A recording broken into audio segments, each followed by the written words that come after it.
போதுமையா கேரளாவிலேருந்து சண்டை மேளம் கூட்டு வந்து 2.5 லட்சம் அந்த பிள்ளைகளுக்கு ரூம்பு வேறு. அவன் கேரளா கப்பக்கிழங்கு தான் தின்றுட்டு அடிப்பு பண்ணுறான் சண்டை மேளம். நீ ஒரு ஆள் போதுமாடா 800 ரூபாய்க்கு ஒரு கோட்டு கொடுத்தா ஒரு முளைப்பாரியை கரைச்சிட்டு வந்துருவோம். நல்லா இருப்பா. சிறந்த முறையிலே இங்கே சீன் தாளம் அமைத்து கொண்டிருக்க அன்பு அண்ணன் எங்களது புதுக்கோட்டை தியாகராஜன் அவர்கள் சீன் தாளம்.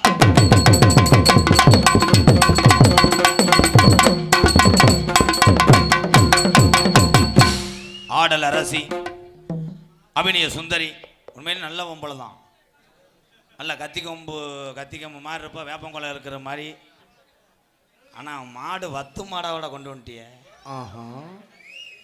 மாடு சென்னையாக இருக்கா இல்லை வீட்டில் பிரச்சனையும் அந்த பிள்ளை இருக்காங்க. பாசத்துக்குரிய அருமை சகோதரி மணப்பாறை அனிதா அவர்கள் டான்ஸ் காமிக்க. அணி